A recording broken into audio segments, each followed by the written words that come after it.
আল্লাহ তো বলে দিয়েছে আমাদের সাথে শত্রুতা করবে কারা বেশি। একদল বসবাস করছে ফিলিস্তিনের পাশে, আর একদল বসবাস করছে আমাদের পাশে। তাহলে এটা আল্লাহ বলেছে তারা আমাদের প্রতি শত্রুতা করবে। তো বাংলাদেশের ভৌগোলিক অবস্থান এমন, আমি আমার মেজো ভাই আব্দুর রহমানের সাথে গল্প করছিলাম যে বাংলাদেশের মুসলমানেরা যদি তাদের ঈমান, আকীদা এবং আমলের উপর চর্চা না বাড়ায় তাহলে একদিন এই ভূখণ্ড তারা হারাবেই। যে আমরা যতই ডক্টর ইউনূস সরকারের প্রশংসা করি, তারপরেও এটা বাংলাদেশের সেকুলারিজম এবং নতজানু নীতির প্রমাণ। হ্যাঁ, বাংলাদেশের সরকার বাংলাদেশের চাহিদার কথা বলেছে, বাংলাদেশের স্বার্থের কথা বলেছে। আর নরেন্দ্র মোদী ফেসবুকে পোস্ট দিয়েছে যে আমি ডক্টর ইউনূসকে বাংলাদেশে অবস্থানরত হিন্দুদের নিরাপত্তার বিষয়ে আমার কনসার্ন জানিয়েছি।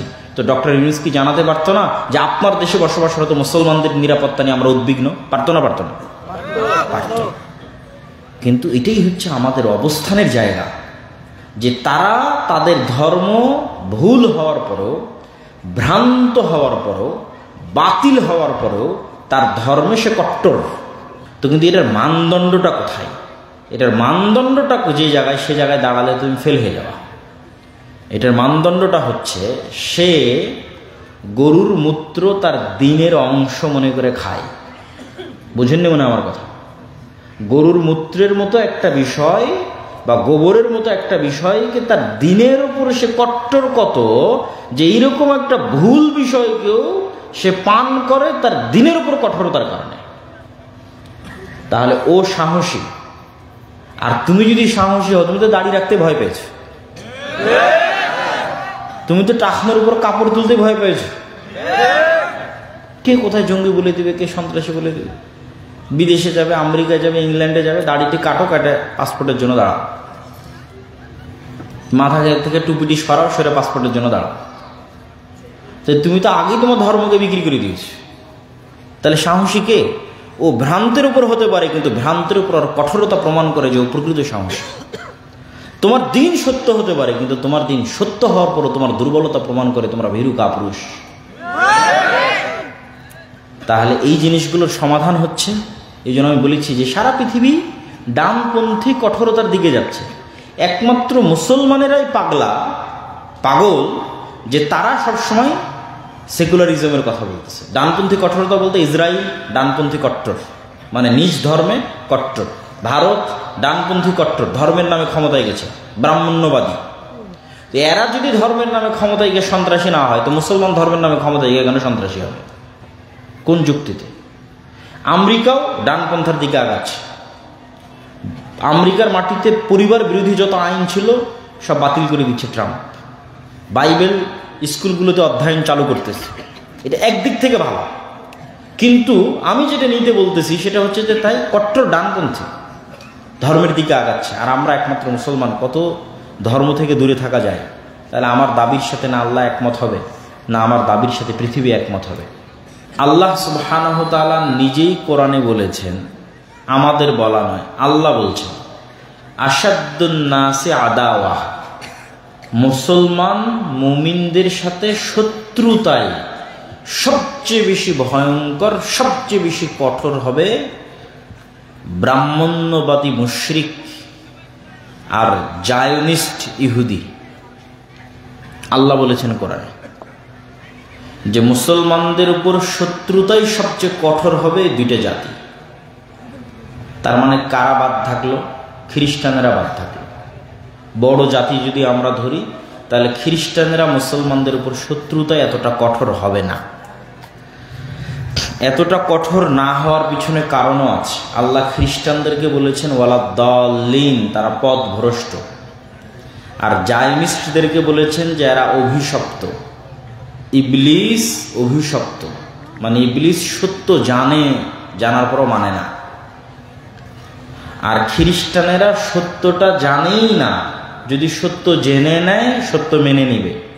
এই জন্য সবচেয়ে বেশি ইসলাম গ্রহণ আগেও করেছে খ্রিস্টানেরা, ভবিষ্যতেও করবে খ্রিস্টানেরা। সত্য জানে না তাই মানে না, সত্য জানলেই মেনে নিবে। এই জন্য আগেও সবচেয়ে বেশি ইসলাম গ্রহণ করেছে খ্রিস্টানেরা, ভবিষ্যতেও করবে খ্রিস্টানেরা। আর জেনে বুঝে শত্রুতা করে দুইটা জাতি, যাদের কথা আল্লাহ কোরআনে উল্লেখ করেছে। তো ওদের এক জাতির পাশে বসবাস করছে ফিলিস্তিন আর ফিলিস্তিনের গাজা, আর ওদের আর এক জাতির পাশে বসবাস করছে আমরা, বাংলাদেশ। এই জন্য আমার পুরাতন বক্তব্যগুলোতে দেখবেন আমি বলেছি, গত সরকারের সময় বলা আছে যে বাংলাদেশ হচ্ছে পৃথিবীর দ্বিতীয় গাজা। তো আমার মেজ ভাই আব্দুর রহমানের সাথে গল্প হচ্ছিল, তো আব্দুর রহমানের সাথে গল্প করছিলাম যে ইউসুফ বিন তাশফিন যখন স্পেন খ্রিস্টানদের কাছে হাতছাড়া হয়ে যাবে, খ্রিস্টানেরা দখল করে নেবে স্পেনকে, কেননা মুসলমানদের বিজয় যাত্রা স্পেনে গিয়ে শেষ হয়ে গেছে, ফ্রান্স আর ইতালির সীমান্তে গিয়ে শেষ হয়ে গেছে।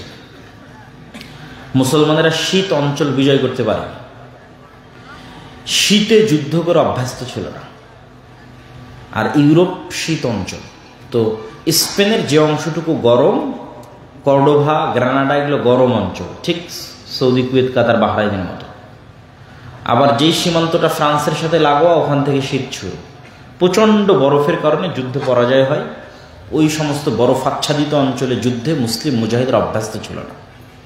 তো জাস্ট ইউরোপের পেটের মধ্যে একটা দেশ, তার নাম স্পেন, এটা হারাতোই মুসলমানেরা। ভৌগোলিকভাবে হারানোটা স্বাভাবিক, কিন্তু ইউসুফ বিন তাশফিনের মতো মহান মুজাহিদ আফ্রিকা থেকে স্পেনে গিয়ে স্পেনের হারানোটা আরও 300 বছর লেট করে দিয়েছে।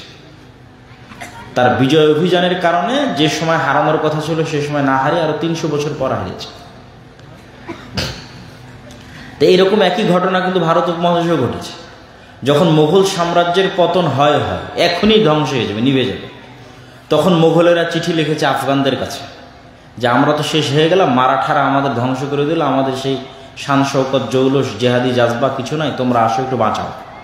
তখন আহমদ শাহ আবদালি আফগান থেকে এসেছিল মুঘলদেরকে বাঁচাতে, এবং আহমদ শাহ আবদালি মারাঠাদেরকে পরাজিত করে দিল্লি নতুন করে বিজয় করে মুঘলদের সাম্রাজ্য আরও 100-150 বছর বাড়িয়ে দিয়েছে। 1857-তে মুঘলদের ফাইনাল পতন হয়। তো বাংলাদেশের ভৌগোলিক অবস্থান এমন, আমি আমার মেজ ভাই আব্দুর রহমানের সাথে গল্প করছিলাম যে বাংলাদেশের মুসলমানেরা যদি তাদের ঈমান, আকীদা এবং আমলের উপর চর্চা না বাড়ায়, তাহলে একদিন এই ভূখণ্ড তারা হারাবেই। ভৌগোলিকভাবে এমন জায়গায় দাঁড়িয়ে আছে যে এটাকে গাজা হতেই হবে। হয়তো 24-এর ছাত্র আন্দোলন, ছাত্র গণ অভ্যুত্থান এবং বর্তমান সরকার, তাদের কারণে হয়তো হারানোটা 20 বছর পিছিয়ে গেছে, হয়তো আর 50 বছর পিছিয়ে গেছে, কিন্তু এরকম সুযোগ বারবার আসবে না। তাহলে এই সুযোগে কি করতে হবে? ঈমান, আমল, আকীদা, তাকওয়া, পরহেজগারিতা, আল্লাহ ভরসা, এগুলোর চর্চা বাড়াতে হবে।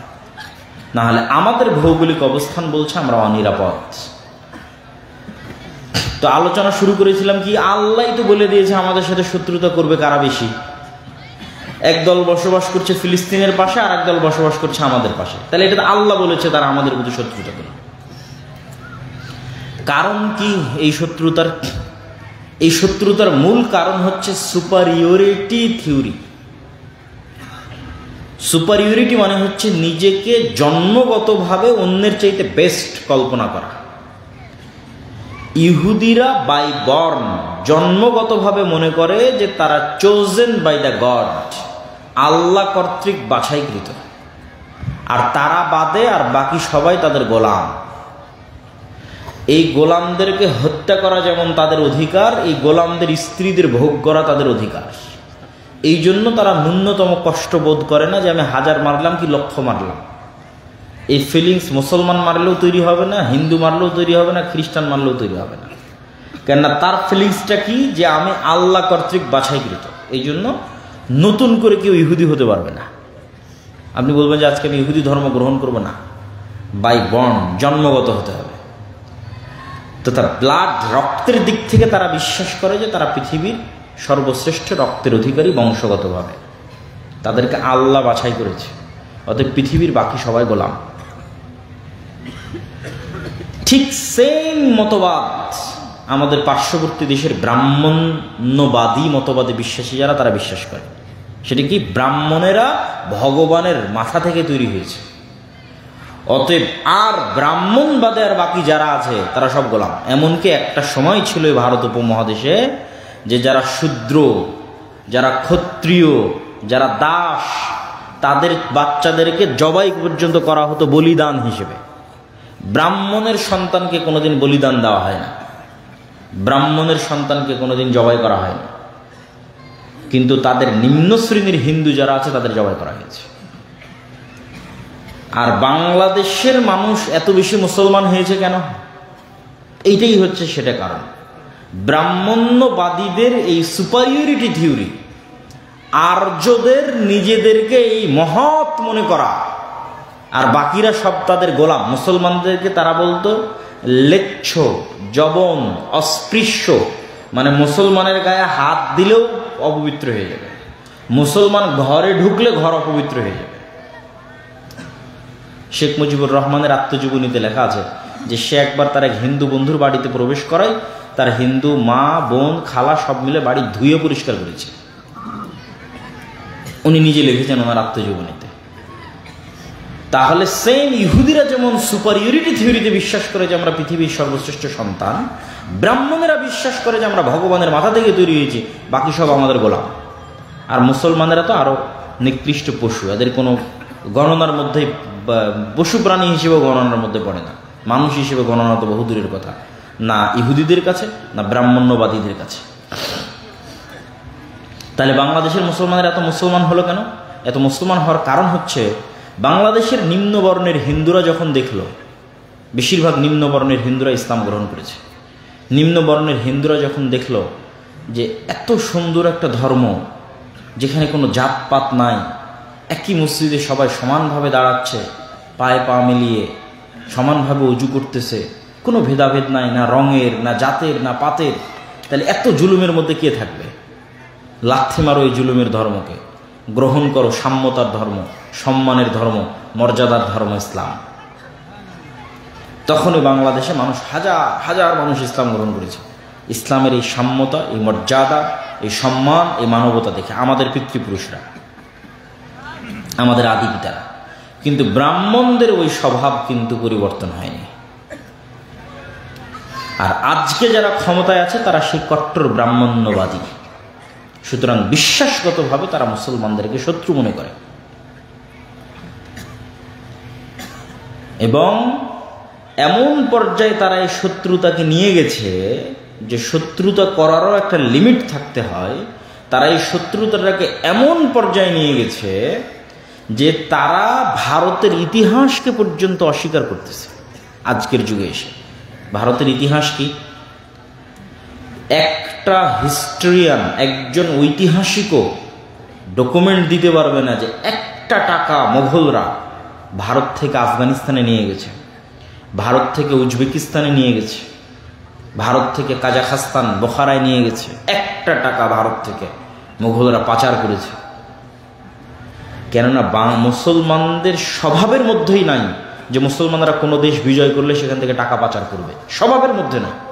মুসলমানেরা যখন যে দেশ বিজয় করেছে চিন্তা করেছে ওটাই আমার দেশ, ওটাকে উন্নত করতে হবে। এটা তো ব্রিটিশদের স্বভাব, যখন যে দেশ বিজয় করেছে কেমনে চুরি করে সব ধন দৌলত চুরি করে নিয়ে যাওয়া যাবে, ওই সমুদ্রের ওপারে যেন কেউ ধরতে না পারে। চারদিকে সমুদ্র, ইংল্যান্ডের চারিদিকে সমুদ্র, যেন কেউ ধরতেই না পারে। সব জিনিস, টাকা পয়সা, ধন দৌলত চুরি করে নিয়ে চলে গেছে। কিন্তু মোগলদের নামে কেউ একটা ডকুমেন্ট দেখাবে যে এখান থেকে চুরি হয়েছে না। মোগলরা একটা টাকা যদি ইনকাম করেছে আল্লাহর বাস্তে, সেটাই ভারতের পিছনে বিনিয়োগ করেছে। সেটা দিল্লির জামে মসজিদ হোক, সেটা ওই তাজমহল হোক, সেটা আর যেটাই হোক না কেন, লালকেল্লা হোক, যেটাই হোক, শালিমার বাগান হোক কাশ্মীরের, প্রত্যেকটা অর্থ তারা ভারতের পিছনে ব্যয় করেছে। এবং যেই মুহূর্তে বাদশাহ আলমগীর এই পুরো ভারতের নেতা, আজকের ব্রাহ্মণ্যবাদীরা বলে যে আমাদের অখণ্ড ভারত লাগবে, তো অখণ্ড ভারত তো হিন্দুদের কোনোদিন প্রতিষ্ঠাই হয়নি। অখণ্ড ভারত প্রতিষ্ঠা যদি হয়ে থাকে মুসলমানদের হয়েছিল বাদশাহ আলমগীরের আমলে। বলেন আল্লাহু আকবার। তথা একদম কাবুল থেকে নিয়ে শুরু করে একদম আরাকান পর্যন্ত এই পুরো ভারত উপমহাদেশে, অখণ্ড ভারতে কার শাসন চলতেছে? মুসলমানদের শাসন, বাদশাহ আলমগীরের শাসন 50 বছর। তো অখণ্ড ভারত চাই, তো অখণ্ড ভারত আমাদের লাগবে, মুসলমানদের লাগবে, বাদশাহ আলমগীরের অখণ্ড ভারত। আমরাও অখণ্ড ভারত থিওরিতে একমত, তবে সে অখণ্ড ভারত কাদের হবে? মুসলমানদের অখণ্ড ভারত, বাদশাহ আলমগীরের অখণ্ড ভারত। তো বাদশাহ আলমগীরের সময়ে গোটা পৃথিবীর জিডিপির 25 থেকে 30% জিডিপির মালিক ছিল ভারত, গোটা পৃথিবীর জিডিপির। আর ব্রিটিশরা যখন চলে যায় তখন গোটা পৃথিবীর জিডিপির 5%-এরও মালিক ভারত না। তাহলে বাদশাহ আলমগীর থেকে ব্রিটিশ কোন সময় ভারত বেশি ধনী ছিল? বাদশাহ আলমগীরের সময় ভারত বেশি ধনী ছিল। গোটা ভারতে ন্যায় নিষ্ঠা প্রতিষ্ঠা ছিল। কোনো হিন্দুর উপর তার ধর্মের কারণে জুলুম করা হয়নি, কোনো হিন্দুর উপর তার ধর্মের কারণে তার মন্দিরে আঘাত করা হয়নি। যে ধর্মের কারণে যেটা হিন্দুদের মন্দির ভাঙ্গো, এই কারণে একটা মন্দিরও ভাঙ্গা হয়নি। জোরপূর্বক কাউকে বলা হয়নি যে আসে ইসলাম গ্রহণ করো। ভারতের স্বর্ণযুগ ছিল বাদশাহ আলমগীরের সময়। আর আজকে তারা বলতেছে যে বাদশাহ আলমগীর আমাদের শত্রু, আজকে তারা বলতেছে মোগলরা আমাদের শত্রু। তো মোগলরা যদি তোমাদের শত্রু হয়, বাদশাহ আলমগীর যদি তোমাদের শত্রু হয়, তাহলে ব্রিটিশরা তোমাদের বন্ধু। তাহলে তোমরা কিসের আজাদী আন্দোলন করেছো ভারতে? এত যে বলো 1947-এর স্বাধীনতা, যদি শত্রুই হয় মোগলরা, তাহলে স্বাধীনতা কার থেকে নিয়েছো? সম্মানিত উপস্থিতি, ইতিহাস কেমনভাবে বিকৃত করা হয়েছে। বিদ্বেষ অন্তরের মধ্যে ঢুকতে ঢুকতে এই পর্যায়ে বিদ্বেষ গেছে, যখন আন্দোলন হচ্ছে বাদশাহ আলমগীরকে তার কবর থেকে তুলে তার কবর মহারাষ্ট্র থেকে বের করে দিতে হবে, আওরঙ্গাবাদ থেকে বের করে দিতে হবে। অথচ সে এত মহান শাসক ছিল যে কোরআন লেখে সেটা বিক্রি করে এবং হাতে টুপি সেলাই করে সেটা বিক্রি করে নিজের সংসার চালাতেন। একদিনের জন্য 1 টাকাও ভারতের কোষাগার থেকে গ্রহণ করেনি বাদশাহ আলমগীর। এবং তাদের বাপদাদারা সবাই বড় বড় মাজার তৈরি করেছে, তাজমহল, আরো বড় বড় মাকবারায় হুমায়ুন, বাবরের মাকবারা, হুমায়ুনের মাকবারা। বাদশাহ আলমগীর ওসিয়ত লিখে গেছে যে আমার যেখানে কবর হবে সেখানে উপরে কোনো ছাদ থাকবে না, সম্পূর্ণ মাটি বরাবর কবর হবে, মানুষ যেন চিনতেই না পারে যে এটা বাদশাহ আলমগীরের কবর, উপরে কোনো ছাদ থাকবে না। খুবই আল্লাহওয়ালা পরহেজগার মানুষ ছিলেন। এখন বলতেছে তার লাশ যেন কবর থেকে বের করা হয়। তো এই হলো পিছনের হিস্ট্রি এবং কারণ বিদ্বেষের। এবং বিদ্বেষটা অযৌক্তিক এবং বিদ্বেষটা অগ্রহণযোগ্য এবং বিদ্বেষটা মিথ্যার উপর প্রতিষ্ঠিত। আর এই বিদ্বেষ দিন দিন আরও বাড়ছে। কিন্তু এটাও আশ্চর্যের বিষয় নয়। আশ্চর্যের বিষয় হচ্ছে ভারত 47-এ প্রতিষ্ঠা হয়েছে সেকুলারিজমের উপর, বাংলাদেশ আর পাকিস্তান 47-এ প্রতিষ্ঠা হয়েছে ধর্মের উপর, আর ভারত প্রতিষ্ঠা হয়েছে সেকুলারিজমের উপর। আজ 70-75 বছর পরে সেই ভারত ফিরে গেল ধর্মে, কট্টর ডানপন্থী হিন্দুত্ববাদীতে ফিরে গেল। আর ভারত, পাকিস্তান আর বাংলাদেশ ফিরে গেল এটা দেখাতে যে আমরা কত বড় সেকুলার। দেখো, আমাদের চেয়ে বড় সেকুলার আর দুনিয়াতে কেউ নাই। আর সেকুলার দেখানোর পাল্লা পাকিস্তান আর বাংলাদেশ এবং এরকম দেশের এত বেশি হলো, আর ভারত এত কট্টর হওয়ার পরও ভারতের মাটিতে বিদেশের গোয়েন্দা এসে বলে যে বাংলাদেশের সংখ্যালঘুদের নিরাপত্তা দিতে হবে। বাংলাদেশে কোনো ঘটনাই ঘটেনি সংখ্যালঘুদের। আমরা জানি না যে বাংলাদেশের ইতিহাসে কোনো মুসলমান কোনো মন্দিরকে ভেঙে সেখানে মসজিদ তৈরি করেছে।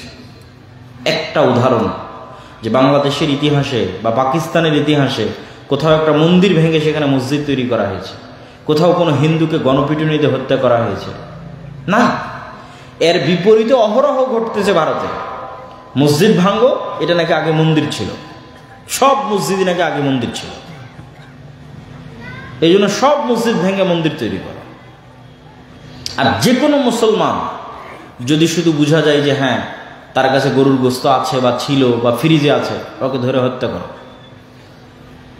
অথবা হোলি খেলায় অংশগ্রহণ করেনি তাকে হত্যা করো, অহরহ প্রতিদিন ঘটতেছে। তাহলে সংখ্যালঘু নির্যাতন কোথায় হচ্ছে? ভারতে হচ্ছে। এবং দেখেন যে আমরা যতই ডক্টর ইউনূস সরকারের প্রশংসা করি, তারপরেও এটা বাংলাদেশের সেকুলারিজম এবং নতজানু নীতির প্রমাণ। হ্যাঁ, বাংলাদেশের সরকার বাংলাদেশের চাহিদার কথা বলেছে, বাংলাদেশের স্বার্থের কথা বলেছে। আর নরেন্দ্র মোদী ফেসবুকে পোস্ট দিয়েছে যে আমি ডক্টর ইউনূসকে বাংলাদেশে অবস্থানরত হিন্দুদের নিরাপত্তার বিষয়ে আমার কনসার্ন জানিয়েছি।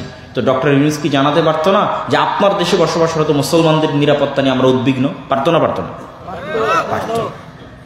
কিন্তু এটাই হচ্ছে আমাদের অবস্থানের জায়গা, যে তারা তাদের ধর্ম ভুল হওয়ার পরেও, ভ্রান্ত হওয়ার পরেও, বাতিল হওয়ার পরেও তার ধর্মে সে কট্টর।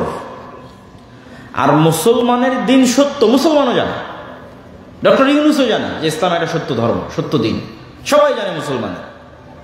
কিন্তু মুসলমানেরা এই দিনের উপর কট্টর নয়। কে কত কম্প্রোমাইজ করতে পারে, কে কত সেকুলার হতে পারে। আমাকে যদি এক গালে একটা থাপ্পড় মারে আর এক গাল পেতে দেবো, ভাই এটা তো মেরেলে, কেন আমি সেকুলার। তাহলে তারা ভ্রান্তির উপর কট্টর, আর মুসলমানেরা সত্যের উপর সেকুলার, সত্যের উপর কম্প্রোমাইজ করছে। এই জন্য আমি আমার আজ থেকে ৩-৪ মাস আগের বক্তব্যগুলোতে বলেছি যে বাংলাদেশের লোকজন ফেসবুকে প্রচুর লেখালেখি করে, ট্রল করে ভারতের লোকজনকে নিয়ে, ইদানিং তা আরও বেশি। তখন আমি উত্তরে বলেছি, সব জায়গায় বলেছি যে তোমরা যে বলতেছো যে তারা হচ্ছে গোমূত্র পান করে অথবা গোবর পান করে, এই জন্য তাদের গায়ে শক্তি নাই, তারা ভীরু কাপুরুষ, আর আমরা মহাশক্তিশালী, আমরা গরুর দুধ পান করি, উমুক তুমুক ইত্যাদি, আমরা একদম ধুয়ে ফেলে দেবো, এই করে নেবো, সেই করে নেবো, অসংখ্য কথাবার্তা। ২ নম্বর যে বিষয় এখানে উল্লেখ করা আছে, ফিলিস্তিন।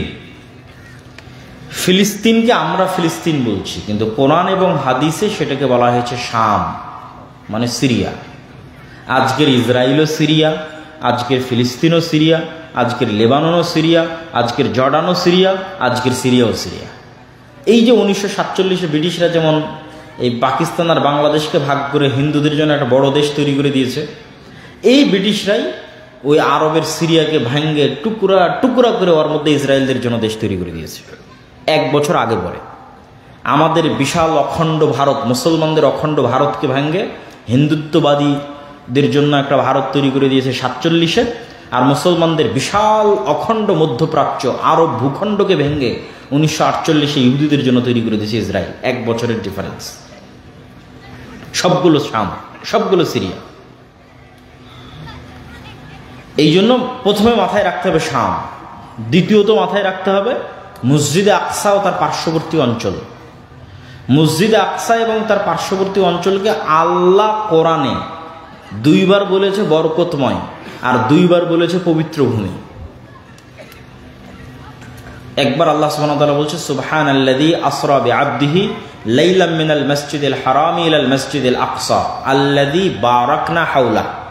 মহাপবিত্র সেই সত্তা যে তার বান্দা মুহাম্মদ সাল্লাল্লাহু আলাইহি সাল্লামকে রাতের বেলা মক্কার মসজিদে হারাম থেকে দূরবর্তী মসজিদে আকসায় সফর করিয়েছে, সেই দূরবর্তী মসজিদ যার চারিদিক আল্লাহ বরকত দিয়ে ঘিরে দিয়েছে। বলেন আল্লাহু আকবার। কোরআনের আয়াতের অনুবাদ আল্লাযী বারাকনা হাওলা, যে মসজিদ আকসার চারিদিক আমরা বরকত দিয়ে ঘিরে দিয়েছি। 2 নম্বর আয়াত ওয়া নাজ্জাইনাহু ওয়া লুতান ইলাল আরজিল্লাতি বারাকনা ফিহা লিল আলামিন।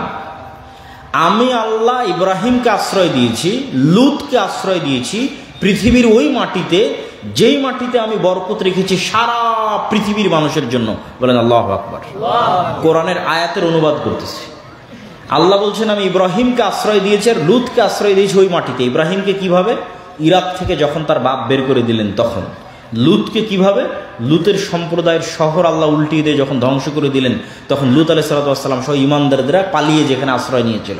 আর ইব্রাহিম আলাইহিস সালাম ইরাক থেকে বাপের বাড়ি থেকে পালিয়ে যেখানে আশ্রয় নিয়েছিল। তাহলে ইব্রাহিম পালিয়ে আশ্রয় নিলেন, লুত পালিয়ে আশ্রয় নিলেন যেই জায়গা, সেই জায়গাকে আল্লাহ বলছে সারা পৃথিবীর মানুষের জন্য বরকতময়। সেটা হচ্ছে মসজিদ আকসা এবং তার পার্শ্ববর্তী, সেটাই জেরুজালেম, সেটাই শাম। এই জন্য মোহাম্মদ সাল্লাল্লাহু আলাইহি ওয়াসাল্লামের দারুল হিজরা মদিনা। মোহাম্মদ সাল্লাল্লাহু আলাইহি ওয়াসাল্লাম মক্কা থেকে হিজরত করেছে মদিনা, আর মোহাম্মদ সাল্লাল্লাহু আলাইহি ওয়াসাল্লামের পিতা ইব্রাহিম আলাইহিস সালাম হিজরত করেছে ইরাক থেকে শাম। এই জন্য দিন 2 জায়গাতে কিয়ামত পর্যন্ত থাকবে। একটা মোহাম্মদ সাল্লাল্লাহু আলাইহি ওয়াসাল্লামের হিজরত স্থল মদিনায় কিয়ামত পর্যন্ত দিন থাকবে, আর একটা পিতা ইব্রাহিম আলাইহিস সালামের হিজরত স্থল শামে কিয়ামত পর্যন্ত দিন থাকবে। হকপন্থীরা থাকবে শামে। এই জেরুজালেমের মাটিতে অসংখ্য নবী এসেছে। ইব্রাহিম আলাইহিস সালামের 2 সন্তান, বানু ইসরাইল, বানু ইসমাইল। বানু ইসমাইলের বংশে মুহাম্মদ সাল্লাল্লাহু আলাইহি ওয়াসাল্লাম, আমরা বানু ইসমাইল। আর বানু ইসরাইলের বংশে একদম ইব্রাহিম আলাইহিস সালাম থেকে শুরু করে ইসহাক, ইয়াকুব, ইউসুফ, মুসা, ঈসা, হারুন, দাউদ, সুলাইমান, জাকারিয়া, অসংখ্য নবী, যার বেশিরভাগ নবী জেরুজালেম এবং তার আশেপাশে, মসজিদ আকসা এবং তার আশেপাশে। যেমন 2-4টা নবীর কথা তো আপনারা খুব ভালো করেই জানেন। দাউদ আর সুলাইমান আলাইহিস সালাম সারা পৃথিবীতে যে রাজত্ব প্রতিষ্ঠা করেছিল, ওই রাজত্বের হেডকোয়ার্টার, রাজধানী ছিল মসজিদ আকসা, জেরুজালেম। আর আরেকটা খুব ভালো করেই জানেন যে মারিয়াম আলাইহিস সালাতু ওয়াস সালামের মা, ওয়াইজ ক্বালাত ইমরাতু ইমরান রাব্বি ইন্নী নাযারতু লাকা মা ফি বাতনি মুহাররান ফাতাকাব্বাল মিন্নি। আল্লাহ আমার পেটে সন্তান, ইমরানের স্ত্রী বলছে, সন্তানকে তোমার রাস্তায় ওয়াকফ করে দিয়েছি। ফালাম্মা ওয়াদাআতহা ক্বালাত রাব্বি ইন্নী ওয়াদাতুহা উনসা ওয়াল্লাহু আ'লামু বিমা ওয়াদাআত। যখন সন্তান প্রসব হলো বলছে আল্লাহ তো মেয়ে সন্তান হয়েছে। আল্লাহ বলছে আরে আমি তো আগে থেকেই জানি মেয়ে সন্তান হবে। ওয়ালাইসা যাকারু কাল উনসা, আর সব মেয়ে সব ছেলের মতো নয়, সব ছেলে সব মেয়ের মতো নয়। সে মেয়ের নাম মারিয়াম। তিনি যেই মসজিদের খেদমত করতেন সেই মসজিদের নাম মসজিদ আকসা। যেই মসজিদের মেহরাবের বর্ণনা আল্লাহ বলছে যে কুল্লামা দাখালা আলাইহা জাকারিয়াল মেহরাব ওয়াজাদা ইনদাহা রিজকা, যখনই জাকারিয়া মেহরাবে প্রবেশ করত মারিয়ামের দেখতো অসময়ের ফল। ক্বালা ইয়া মারিয়াম আন্না লাকা হাযা ক্বালাত হিয়া মিন ইনদিল্লাহ। জাকারিয়া বলে মারিয়াম এই অসময়ের ফল কোথায় থেকে আসে? মারিয়াম বলে আল্লাহর পক্ষ থেকে আসে। ইন্নাল্লাহ ইয়ারযুকু মান ইয়াশা বিগাইরি হিসাব, আল্লাহ যাকে ইচ্ছা তাকে বেহিসাব রিজিক দান করতে পারে। তাহলে 1 নাম্বার কি ধারাবাহিকভাবে যে মারিয়াম এই মসজিদের খাদেম। 2 নাম্বার কি আজকের পৃথিবীতে যেই ধর্মের অনুসারী সবচেয়ে বেশি, কাগজে কলমে, বাস্তবে নয়, বাস্তবে একজনও খ্রিস্টান নয়, কাগজে কলমে নামকাওয়াস্তে খ্রিস্টানের সংখ্যা বর্তমান পৃথিবীতে সবচেয়ে বেশি, মুসলমানদের চেয়েও বেশি।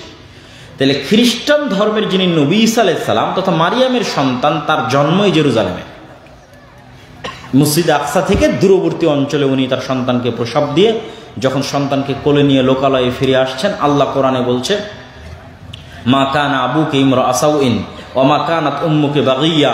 মারিয়াম তোমার বাপ তো খারাপ মানুষ ছিল না, তোমার মা তো ব্যভিচারী ছিল না, তুমি তো অবিবাহিতা, মেয়ে সন্তান কোথায় থেকে আসলো? ফাশারাত ইলাই, মারিয়াম বাচ্চার দিকে ইশারা করে বলছে আল্লাহ শিখিয়ে দিয়েছে কথা বলবা না, মুখ বন্ধ রাখবা, ইশারা করবা বাচ্চার দিকে। বাচ্চার দিকে ইশারা করছে, তখন ওরা বলছে কাইফা নাতাকাল্লামু মান কানা ফিল মাহদি সাবিয়া, তুমি কি মজাক করো নাকি? ওই বাচ্চার সাথে কিভাবে কথা বলবো যে বাচ্চা এখন মায়ের কোলে আছে, দুধ পান করতেছে, এই বাচ্চা তো কথা বলতে পারবে না।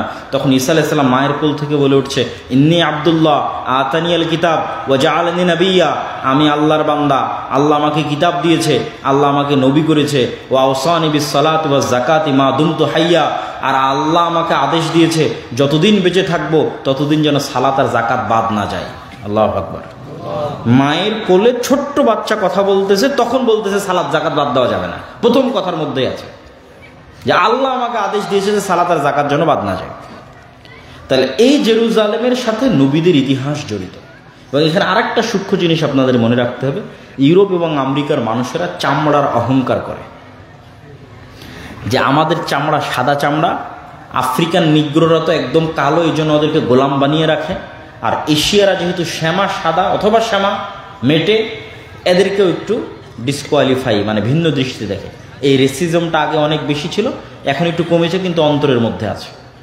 তো এই জায়গায় 2টা সূক্ষ্ম জিনিস মনে রাখতে হবে। এক, তাদের চামড়া সাদা হলেও, ইউরোপ আমেরিকার মানুষের চামড়া সাদা হলেও, তারা যেই নবীকে নবী হিসেবে মানে ওই নবী ইব্রাহিমের সন্তান, এবং তার গায়ের চামড়া তাদের মতো নয়, কেননা তিনি এশিয়ান।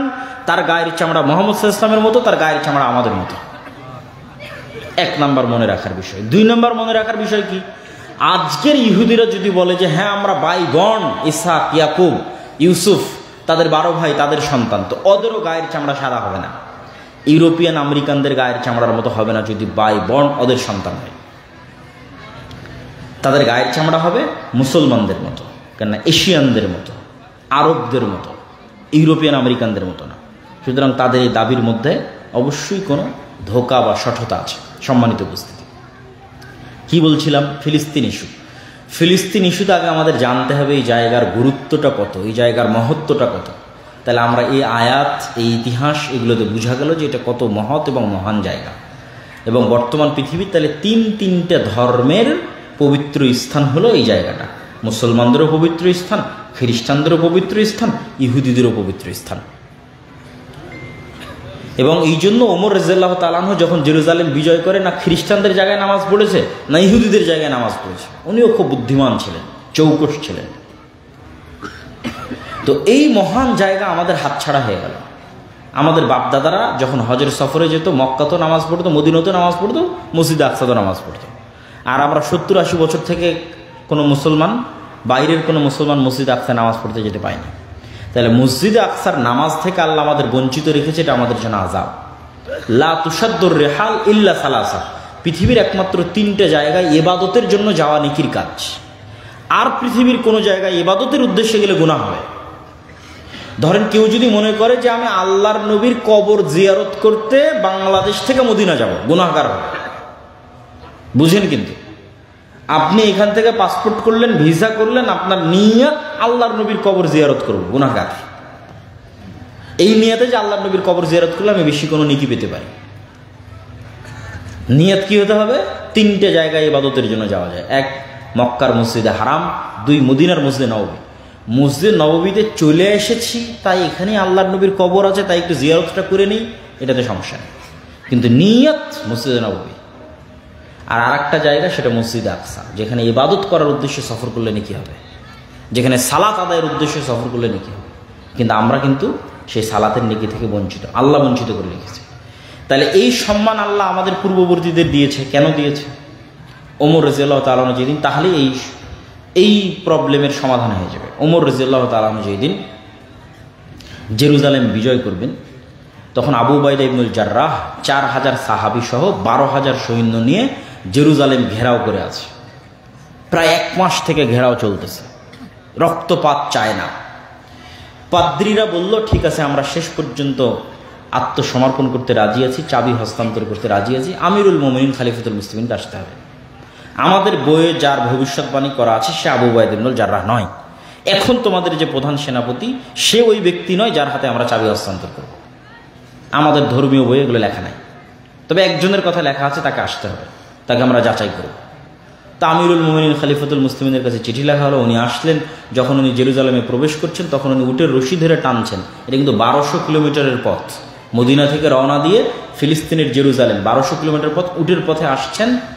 তো 2 জন মিলে ভাগ করে নিয়েছে চাকরের সাথে। তো যখন ঢুকছেন তখন তার পালিতে তিনি রশি ধরে টানছেন, এবং জামা কাপড় জীর্ণ শীর্ণ। তো যেহেতু এই বিজয়টা একটা বড় বিজয়, কেননা রোমান এম্পায়ারের সবচেয়ে বড় তীর্থস্থল বিজয় হচ্ছে, এই জন্য হাজার হাজার পাদ্রী আছে। তা আবু উবাইদা ইবনুল জাররাহ হন্তদন্ত হয়ে ছুটে এসে বলছে, আজকে তো অপমান হয়ে গেলাম আমরা, আপনি হচ্ছেন আমাদের আমির, আমাদের খলিফা, আপনার এই অবস্থা যে তারা আমাদের হাসি ঠাট্টা করবে।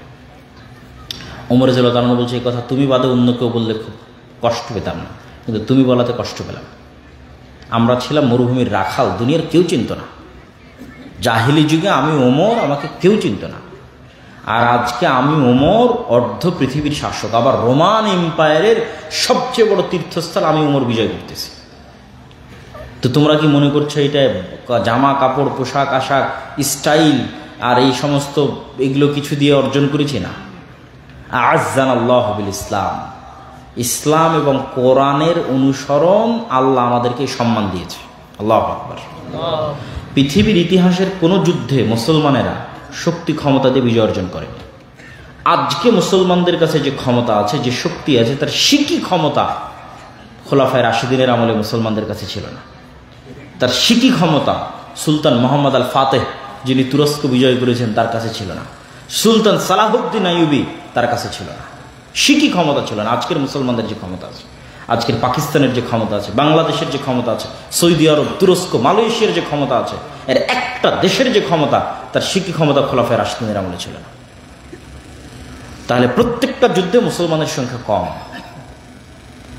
প্রত্যেকটা যুদ্ধে বিপরীত পক্ষের যোদ্ধার সংখ্যা বেশি। খালিদ বিন ওয়ালিদ মুতার যুদ্ধে কয়েক লক্ষ রোমান এম্পায়ারের বিরুদ্ধে যুদ্ধ করেছে, মাত্র কয়েক হাজার সৈন্য নিয়ে। তাহলে মুসলমানরা ক্ষমতা দিয়ে বিজয় অর্জন করেনি, মুসলমানেরা বিজয় অর্জন করেছে তাকওয়া, পরহেজগারিতা, আল্লাহ ভরসা দিয়ে। আজকে মুসলমানদের কাছে ক্ষমতা আছে, কিন্তু আসল জিনিসটাই নাই।